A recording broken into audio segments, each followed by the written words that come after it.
Hello, everyone. This is Truth and Oneness Discussions with Scorpio and Aquarius. Now, I actually wanted to just not really like go over the RH factor thing again, but kind of just revisit it.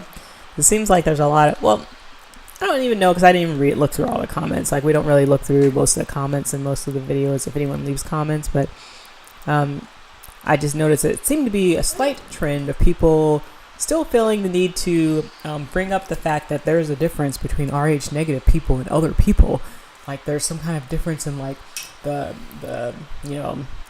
whatever the RH negative factor compounds that are attached to it. It's like, the thing is, our video was not about what the chemical compounds or differences between RH not having the RH factor or having it, okay? That's not what the video was about.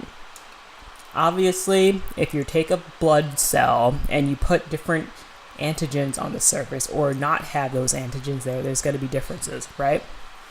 And I think we pointed out, so there's a few main things I wanted to point out. First of all, the list of the list of traits of the RH negative person, that long list that if you go to most sites and you see this long list of, RH people are this, RH negative people are this, and this, you can take that same list and find all of those things in RH positive people, as well as any other group of people anywhere. That's like me saying, well, people from Alabama have these certain traits or whatever, and then take people from Washington, and the people here have these certain traits. But then if you look further in the whole population, you'll see that there's a lot of mixture besides maybe the southern accent or the northern accent. Which those are, differences, but there's a lot of a lot of sharing of traits, right? Yeah, definitely. So there's a few main things. I should have wrote this down beforehand because now I'm going to get lost. The main thing is that there's not just an RH negative or an RH positive. There's lots of different blood antigens that cover a blood cell. Okay, those two are pointed out for whatever reason. I don't know why anyone wants to trust the medical industry at this point and what their agenda or what they say. Their reasoning is that, okay, yes, an RH negative mother, if she has a baby with an RH positive father, she may make antigen to the baby's blood and antibodies to the baby's blood and kill the baby. Okay, so that's the story behind it.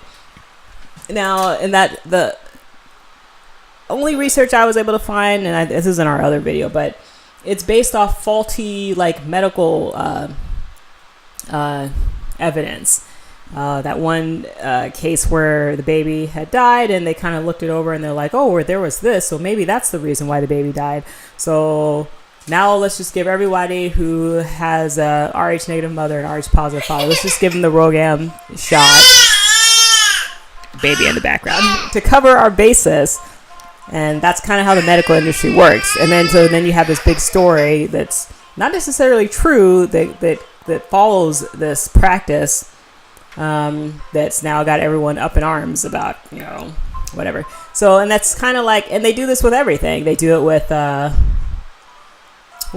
vitamin K injections, routine vitamin K injections in babies, because maybe somewhere, along the line, there was a baby that was born that had a bleeding disorder, and they realized, babies are born with, low, being able to produce, clotting factors is kind of low in them. So let's just give every baby vitamin K1 because Mother Nature was not intelligent enough to make a human being born into this world and have bleeding disorders. I guess. Basically to cure this problem of babies not being able to clot as easily, we give everyone vitamin K injections, which actually may be toxic to them, instead of just letting the baby rest and not poking them with a lot of needles their first few weeks or months of life. That's our answer to that. And then there's another one. What's the other one? The was a group B strep is actually a good example. So when most ladies are pregnant, they do routine culture, vaginal culture for group B strep. And if they're positive for it, which most of the time they're going to be because it's commensal of the vaginal canal, then they are going to give you prophylactic antibiotics during birth of your baby. And they would base this off of a few cases of newborn babies, or premature actually babies, that ended up in the NICU with meningitis, and they cultured. And one of the things they cultured was group B strep. So I guess the baby must have got it from the mom as it was coming out of the canal, and that's how the baby got sick and got meningitis, right? When like probably 95 or who knows, the percentage is very high to have it. You have a normal flora in your body. And just because something is cultured, in a sick individual, that does not mean that thing that was cultured, with the group of other things, that one thing is the cause of why that individual is sick, okay? Yeah. But this is how the medical industry works, okay? And I could going on and on and give more examples, but it's not, we could be here all day long, like giving examples of how ridiculous the medical community is. And so going back to RH factor, excuse me, people can have babies together who are different RH factors and their babies don't die, okay? This has happened throughout history. And what was that one island we were on where they don't even use RhoGAM, and they've had plenty of cases where they have an RH negative mother and RH positive father that have babies, and babies are not sick and they have multiple babies.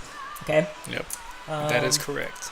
So this is a known thing, all right? I think there's another. What is it? People just really trust. People just really trust in, followed by this medicine that they don't even really know very much about it. They're just like, this expert is telling me this is what it is, so they're just like, yep, this is how it has to be. It's like, are you really that sure? Well, and the thing is, it's like, this is a division thing, and I'm not saying that there are no differences or the origin. I'm not talking about where the origins of whoever are. I already know that, and the origins of humanity is not even what they tell us historically anyway. If you want to look into something that's a little closer to what's truth, you can look up, I think Martin Kinney probably has the closest thing so far of what, the seeding of humanity into the earth plane. So if you want to look up his YouTube channel, he talks about it somewhere in there. Maybe we'll post it at the end of this video if I can find it. So I'm not talking about the origins of people, and I'm not talking about who's more psychic or who's more special and who's not, or whatever you guys want to keep talking about or running your mouths about. It's not about that, okay? It's just pointing out that this is false information. It's incorrect information that we are basing a lot of our beliefs on. And I guess if you really want to continue making boxes to stuff people into, categorize people into, I guess if it makes your brain feel better to do that, then you can go ahead and do that. I don't really care. But the thing is try to not be misinformed. That's kind of the point. Try not to be misinformed. And this point of this video is to, and the other video where we talked about the RH factor more, is so that people are not misinformed. Yeah. That pretty much wraps it up. Is there anything else you would like? There's more you want? Well, okay, guys, you can go ahead. As it says, pretty much kind of wraps it up, on just letting people know, always just look for the information. Don't just keep putting people into holes and boxes and whatever. It's don't divide yourself just over silly stuff like this. It doesn't make any sense. But if you want to do that, if you want to go and look at all the differences that, are on the blood protein for, someone who doesn't carry an antigen and the many different types of antigens that do exist, you want to look at those differences and write them all out and go do a study, you go ahead and do that if that makes you happy. But I think in the grand scheme of things, those main things about why, I was about to say the breeding, the having kids with a RH negative, RH positive issue is not really an issue. What they based it off of, the medical report they based it off of, is not complete evidence to base it off that. And then of course you have, we already went through all the traits of the RH negative person, who all those traits you can be seen in the rest of the population. So yeah, I mean, I guess if you want to keep believing the fairy tale, you can. And again, I'm not saying anything about origins or what have you, or any other blood types or anything, or what's separating us or keeping us all together or what. I'm just pointing out those main facts there. In the end, we are all from the same source. We're all from the same creative consciousness, all right? All living our experience here on this earth plane. And have fun with your RH factor stuff, I guess. Peace out, everyone.